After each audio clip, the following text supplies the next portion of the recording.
Hello friends, இன்னைக்கு நம்மளோட இந்த வீடியோல ரொம்பவே டேஸ்டான, ஹெல்த்தியான, சாஃப்டான plum cake எப்படி செய்யலாம் அப்படிங்கறது பார்க்கலாம். இது ரொம்ப நல்லா வந்திருக்கு. நீங்களும் கண்டிப்பா ட்ரை பண்ணி பாருங்க. உங்களுக்கு ரொம்பவே பிடிக்கும். இது எப்படி வந்திருக்கு அப்படினு நான் உங்களுக்கு இப்ப கட் பண்ணி காட்றேன்.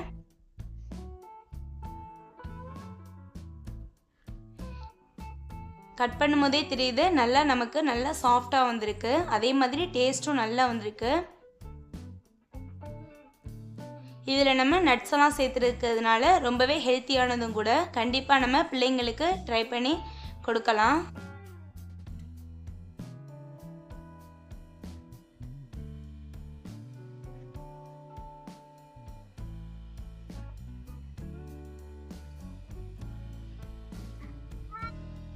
இன்னைக்கு நம்ம இந்த கேக்கு குக்கரில் தான் ட்ரை பண்ண போகிறோம். அதனால் ஈஸியானது தான். ஃபஸ்ட்டு நம்ம இந்த கேக்கு செய்கிறதுக்கு 100 கிராம் காஞ்ச திராட்சை எடுத்துக்கலாம். காஞ்ச திராட்சையிலே கருப்பு திராட்சை தான் நம்ம இதுக்கு சேர்த்துக்கணும். அப்போது தான் நமக்கு நல்லா இருக்கும். இப்போ இது வேக வைக்கிறதுக்கு ஒரு பாத்திரம் ஒன்று அடுப்பில் வச்சுக்கலாம். அதில் நம்ம எடுத்து வச்சுருக்க காஞ்ச திராட்சையே போட்டுக்கலாம். அது கூடவே 200 ml தண்ணி சேர்த்துக்கலாம். இப்போ நம்ம இந்த திராட்சையை வேக வைக்கணும். கொஞ்சம் மீடியம்லேயே வச்சு திராட்சை வேகட்டும். இது நல்லாவே கொதிச்சிட்டு இருக்கு. இது ஒரு பக்கம் வேகட்டும். இன்னொரு பக்கம் வேற ஒரு பாத்திரம் வச்சுக்கலாம். அதில் 100 கிராம் ஜீனி சேர்த்துக்கலாம். இந்த ஜீனி நம்ம கேரமல் செய்கிறதுக்காக கேக்குக்கு வேணும். இது லைட்டாக மிக்ஸ் பண்ணிவிட்டு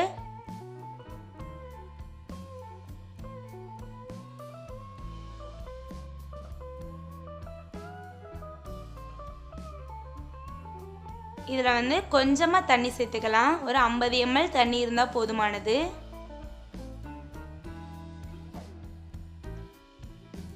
இது லைட்டாக தேன் மிட்டாய் கலரில் வர்ற வரைக்கும் அடுப்பை சிம்மிலே வச்சு கொதிக்கட்டும். இந்த சுகர் நம்ம கேக்கோட கலருக்காக தான் ரெடி பண்ணுறோம். அதனால் கொஞ்சம் லைட்டாக கலர் வர்ற வரைக்கும் இந்த சுகர் சிரப் ரெடி ஆகணும். ரொம்ப நேரம் கொதிக்க விடக்கூடாது. சுகர் கெட்டி ஆகிடும். இது மாதிரி லைட்டான கலர் வர்ற வரைக்கும் மிக்ஸ் பண்ணி விடணும். இது மாதிரி கலர் வந்ததும் நம்ம ஸ்டவ் ஆஃப் பண்ணிவிட்டு வேறு ஒரு பவுலுக்கு மாற்றி ஆற வச்சிடணும். ரொம்ப நேரம் ஆகக்கூடாது. இப்போ மாவு ரெடி பண்ணுறதுக்கு நான் மைதா மாவு 200 கிராம் எடுத்துக்கலாம். இதை ஜலிச்சு எடுத்துக்கலாம். கட்டி இல்லாத மாதிரி ஜலிச்சு எடுத்துக்கலாம்.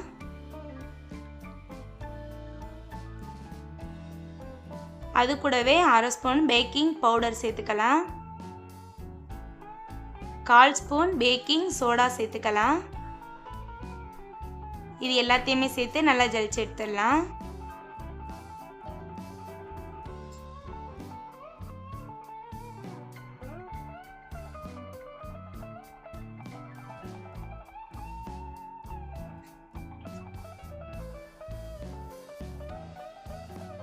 இப்போ நம்ம மாவு எல்லாத்தையுமே நல்லா ஜலிச்சு எடுத்தாச்சு. மாவு அப்படியே ஒரு பக்கம் இருக்கட்டும். அடுத்து நான் 100 கிராம் ஜீனி எடுத்துக்கிட்டேன். இதை பவுடர் பண்ணுறதுக்கு மிக்ஸி ஜார் எடுத்து அதுக்கு மாற்றிக்கலாம்.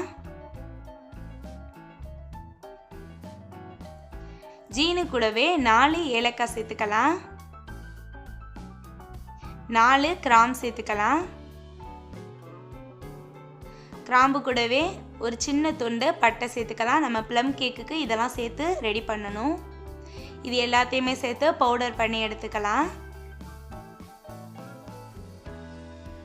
இது மாதிரி ஜீனி நல்லா பவுடர் ஆகி வரணும். இது அப்படியே ஒரு பவுலுக்கு மாற்றி அதையுமே ஒரு ஓரமாக வச்சுக்கலாம்.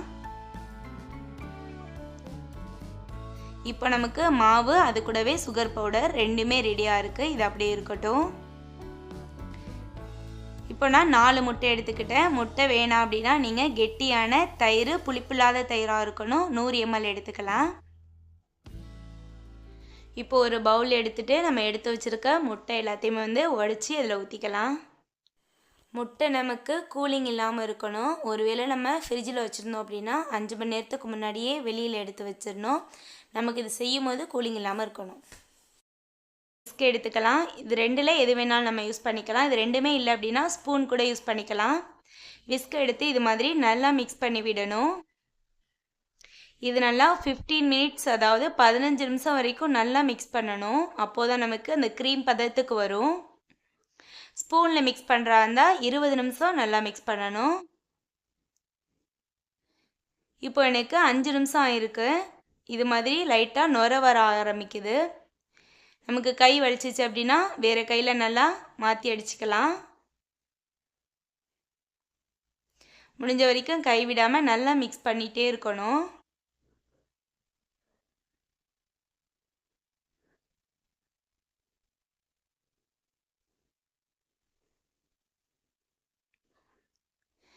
இப்போ எனக்கு 10 மினிட்ஸ் ஆயிடுக்கு. நல்லா நுரைச்சி நல்லா பொங்கி வந்திருக்கு முட்டை. இன்னுமே இது நல்லா மிக்ஸ் பண்ணி விடணும். இப்போது 15 நிமிஷத்தில் நல்லா க்ரீமாக வந்திருக்கு. நமக்கு பார்க்கும்போதே தெரியுது இது மாதிரி க்ரீமாக வரணும். 15 நிமிஷத்தில் நல்லா கைவிடாமல் அடிச்சோன்னா இது மாதிரி நல்லா க்ரீமாக வந்துடும். இப்போ நம்ம எடுத்து வச்சிருக்க சுகர் பவுடரை சேர்த்துக்கலாம். சுகர் பவுடரு கொஞ்சம் கொஞ்சமாக சேர்த்துக்கணும். கொஞ்சம் கொஞ்சமாக சேர்த்து நல்லா மிக்ஸ் பண்ணி விட்டுக்கலாம். ஒரே தடவையாக சேர்க்க வேணாம்.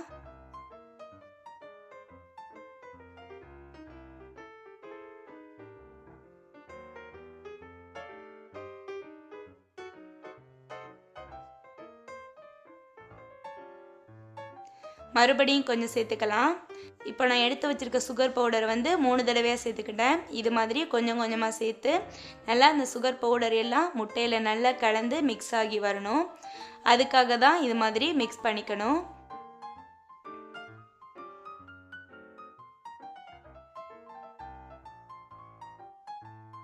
இப்போ இது மாதிரியே எடுத்து வச்சுருக்க எல்லா சுகர் பவுடரையுமே சேர்த்து லாஸ்ட்டாக நல்லா கலந்து விட்டுறலாம்.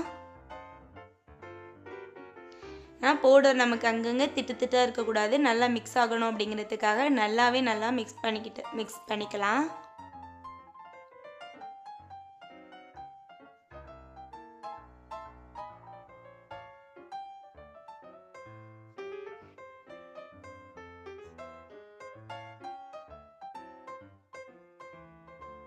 இப்போ நமக்கு நல்லா கரைஞ்சி இது மாதிரி நல்லா க்ரீமாக வந்துருச்சு.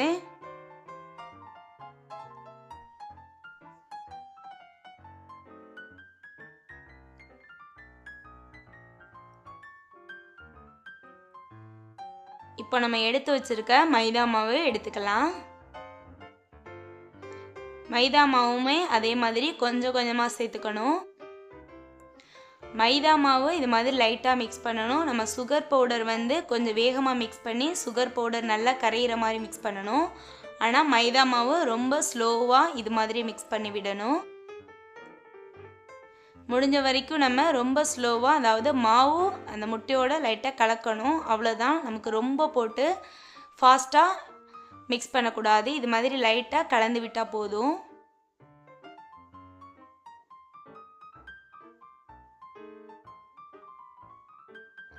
இது மாதிரி கொஞ்சம் கொஞ்சமாக நம்ம மைதா மாவை சேர்த்து இது மாதிரி லைட்டாகவே மிக்ஸ் பண்ணி எடுத்துக்கலாம்.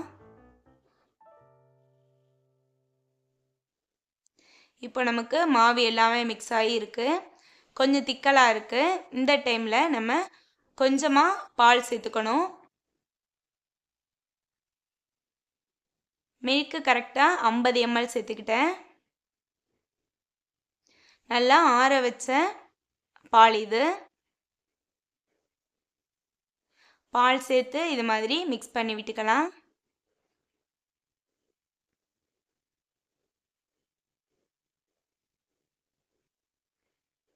இது மாதிரி இந்த பதத்துக்கு இருக்கணும். உங்களுக்கு இன்னும் கொஞ்சம் மில்க் வேணும் அப்படின்னா நீங்கள் இன்னும் கொஞ்சம் எக்ஸ்ட்ரா சேர்த்துக்கலாம். இது மாதிரி பதம் வர்ற வரைக்கும் நம்ம மில்க் சேர்த்துக்கலாம். நமக்கு திராட்சை நல்லா வெந்து ஆற வச்சிட்டேன். இப்போ நம்ம தண்ணியை நல்லா வடிகட்டிட்டு, தண்ணி தேவைப்படாது, அந்த திராட்சையை மட்டும் வடிகட்டி எடுத்துக்கலாம். இது மாதிரி திராட்சை நல்லா வெந்து இருக்கணும். தண்ணி நல்லா சுத்தமாக வடிகட்டிட்டு திராட்சையை மட்டும் நம்ம எடுத்து வச்சுருக்க மாவில் சேர்த்துக்கலாம். அது கூடவே 50 கிராம் உடைச்ச முந்திரி பருப்பு சின்ன சின்னதாக கட் பண்ணி சேர்த்துருக்கேன், அதையும் சேர்த்துக்கலாம்.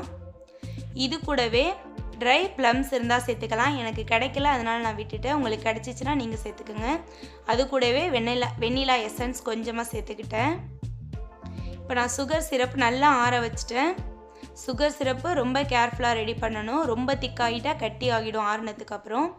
கொஞ்சம் லைட்டாக கலர் சேஞ்ச் ஆனதும் நம்ம பவுலில் ஊற்றிட்டோம் அப்படின்னா இந்த கலரில் வந்துடும்.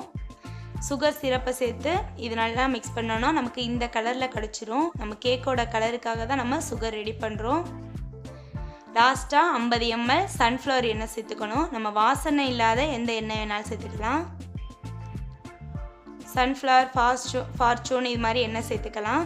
தேங்காய் எண்ணெய், நல்லெண்ணெய் இதெல்லாம் சேர்க்கக்கூடாது. எண்ணெயை சேர்த்து இது மாதிரி லைட்டாக மிக்ஸ் பண்ணி விட்டுருவோம். எண்ணெய் நல்லா மாவோட மிக்ஸ் ஆகி வரணும்.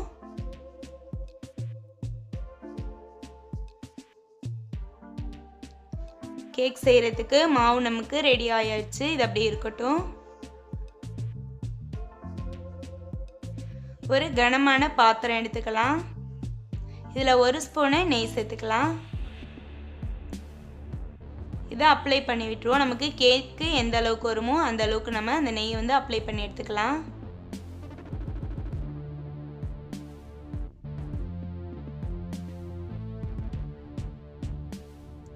நெய் அப்ளை பண்ணிட்டேன். அப்புறம் நம்ம பட்டர் பேப்பர் அல்லது நார்மல் பேப்பர் இது ரெண்டில் எது வேணாலும் யூஸ் பண்ணிக்கலாம். என்கிட்ட பட்டர் பேப்பர் இல்லை, அதனால் நான் இந்த பேப்பர் யூஸ் பண்ணிக்கிட்டேன். பேப்பர் வச்சுட்டு மேலே 1 ஸ்பூனு நெய் சேர்த்துக்கலாம். நெய் சேர்த்து அதையும் அப்ளை பண்ணி விட்டுருவோம்.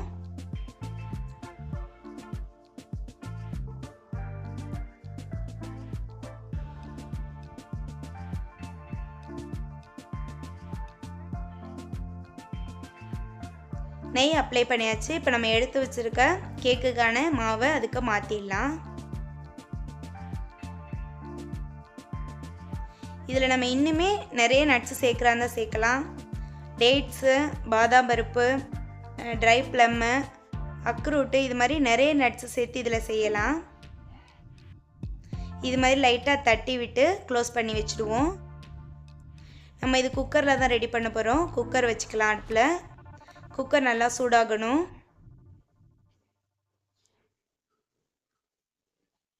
சட்டி தூக்கி வைக்கிறதுக்காக ஒரு சின்ன ஸ்டாண்டு ஒன்று குக்கர் உள்ளே வச்சுக்கலாம். மூடி எடுத்துக்கலாம். மூடியில் விசில் போடக்கூடாது, அதே மாதிரி கேஸ்கெட்டும் போடக்கூடாது.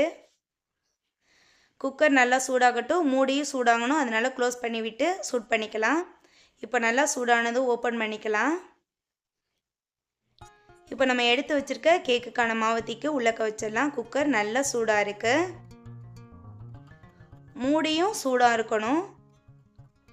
இப்போ நம்ம மூடியையும் க்ளோஸ் பண்ணி வச்சிடலாம். மூடியை க்ளோஸ் பண்ணி விட்டுட்டு ஸ்டவ்வை சிம்மில் வச்சிடணும். அப்போது தான் நமக்கு கேக்கு கருகாமல் வரும். இப்போ நம்ம 5 மினிட்ஸ் கழித்து ஓப்பன் பண்ணி பார்க்கலாம்.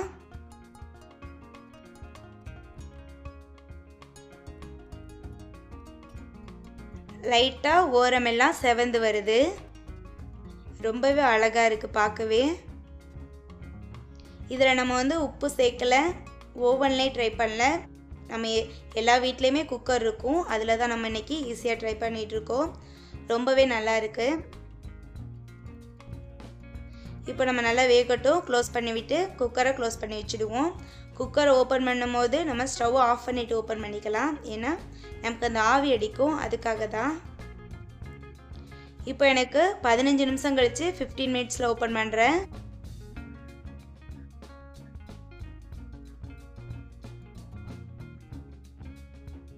ஃபிஃப்டீன் மினிட்ஸ்லேயும் வந்து சென்டரில் மாவு இருக்குது, ஆனால் லைட்டாக உப்பி வந்திருக்கு. உங்களுக்கு நான் இது காட்டணும் அப்படிங்கிறதுக்காக தான் நான் ஓப்பன் பண்ணி காட்டுறேன். கரெக்டாக நமக்கு இந்த கேக்கு செய்கிறதுக்கு 40 மினிட்ஸ்லேருந்து 45 மினிட்ஸ்க்குள்ளே ரெடி ஆகிடும். இப்போ இது வந்து எனக்கு 30 மினிட்ஸை 30 நிமிஷத்தில் நான் ஓப்பன் பண்ணி காட்டுறேன். 30 நிமிஷத்துலேயுமே வந்து நமக்கு நல்லா உப்பி வந்திருக்கு. இந்த டைமில் வந்து நான் உங்களுக்கு கத்தியை விட்டு செக் பண்ணி பார்த்துக்கலாம். கத்தியை விட்டுருக்கோம். கத்தியில் மாவு ஒட்டி வந்திருக்கு. நமக்கு உள்ளே வந்து கேக்கு வேகாமல் இருக்குது. மறுபடியும் க்ளோஸ் பண்ணிவிட்டு குக்கரை க்ளோஸ் பண்ணி வச்சுடுவோம். இன்னும் ஒரு 10 மினிட்ஸ் கழித்து ஓப்பன் பண்ணலாம். இது 40வது நிமிஷம் ஓப்பன் பண்ணி பார்க்கலாம்.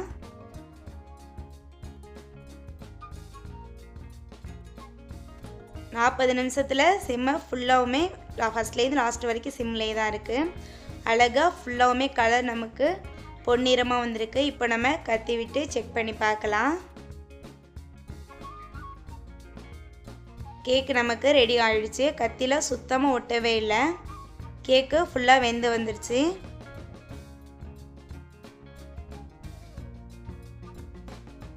ரொம்பவே ஃபாஸ்ட்டாகவும் ரெடியாக இருக்குது. நமக்கு 40 மினிட்ஸ் தான். நமக்கு ஓவன் இல்லாமல் சூப்பராக ஈஸியாக செய்யலாம். இப்போ இதை நம்ம கீழே இறக்கி வச்சிடலாம். இது ஆறணுன்னுலாம் தேவையில்லை. நம்ம அடுத்து பிளேட்டுக்கு மாற்றுறது தான். நல்லா சாஃப்டாக வந்திருக்கு.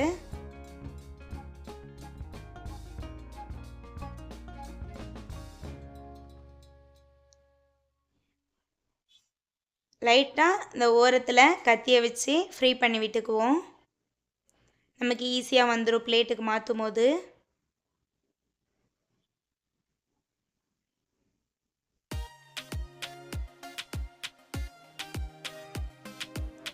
இப்போ ஒரு பிளேட் எடுத்து அதுக்கு மாற்றிடலாம்.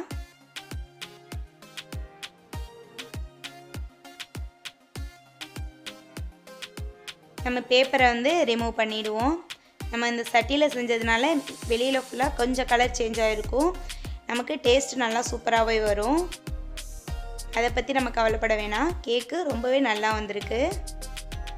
இப்போ நான் உங்களுக்கு கட் பண்ணி காட்டுறேன். ரொம்ப அழகாக சாஃப்டாக சுட சுட ரொம்ப சூப்பராக வந்திருக்கு.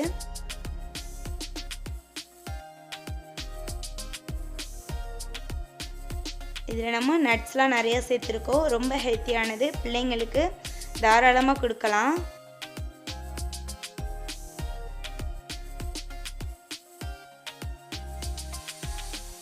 இப்போ நம்ம இந்த கேக்கை பீஸ் பண்ணிக்கலாம்.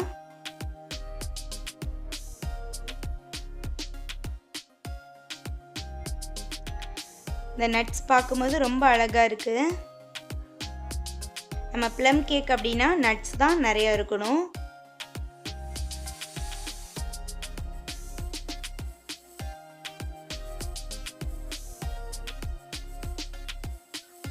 இது மாதிரி நமக்கு எந்த அளவுக்கு ஷேப்பு வேணுமோ இது மாதிரி பீஸ் போட்டு எடுத்துக்கலாம்.